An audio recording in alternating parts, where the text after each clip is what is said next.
by his passionate words. Her fathomless soul looked out at him from her eyes. Passing her lips in liquid sounds it spoke. This word alone she uttered and said, O Satyavan, I have heard thee, and I know that thou and only thou art he. Then down she came from her high carven car, descending with a soft and faltering haste. Her many-hued raiment glistening in the light hovered a moment over the wind-stirred grass, Mixed with a glimmer of her body's ray, like lovely plumage of a settling bird. her gleaming feet upon the green gold sward scattered a memory of wandering beams, And lightly pressed the unspoken desire of earth, cherished in her to breathe, passing by the soil. Then flitting like pale brilliant moths her hands took from the sylvan verge's sunlit arms a load of their jewel faces, clustering swarms, companions of the springtime and the breeze. A candid garland set with simple thorns, her rapid fingers taught a flower song. The stanzed movement of a marriage hymn, profound in perfume and immersed in hue.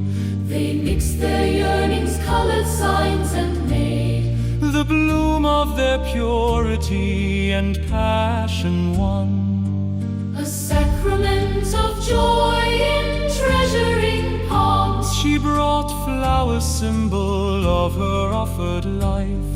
Then with raised hands that trembled a little now, At the very closeness that her soul desired, this bond of sweetness their bright union sign. she laid on the bosom coveted by her love.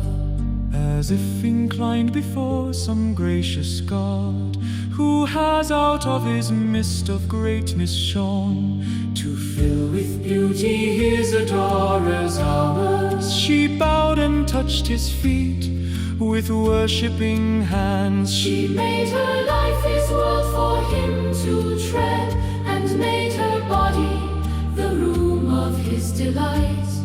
Her beating heart a remembrancer of bliss. He bent to her and took into his own, Their married yearning joined like folded hopes, as if a whole rich world suddenly possessed. wedded to all he had been, became himself. An inexhaustible joy made his alone. He gathered all Savitri into his clasp, Around her his embrace became the sign, of a locked closeness through slow intimate years. the first sweet summary of delight to come. One brevity intense of all long life. In a white moment of two souls that meet, She felt her being flow into him as in waves, a river pours into a mighty sea. as when a soul is merging into God, to live in him forever and know his joy. Her consciousness grew aware of him alone, And all her separate self was lost in his. as a starry heaven encircles happy earth, He shut her into himself in a circle of bliss. and shuts the world into himself and her. A boundless isolation made them one, He was aware of her, enveloping him, and let her penetrate his very soul. as is a world by the world's spirit filled, As the mortal wakes into eternity, as the finite opens to the infinite. thus were they in each other lost a while. Then drawing back from their long ecstasy's trance, came into a new self and a new world. Each now was a part of the other's unity. The world was but their twin self-finding scene, or their own wedded beings vaster frame.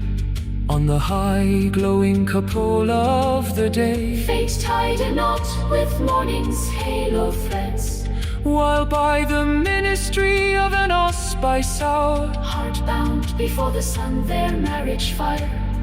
the wedding of the eternal Lord and spouse took place again on earth in human forms, in a new act of the drama of the world. The united two began a greater age.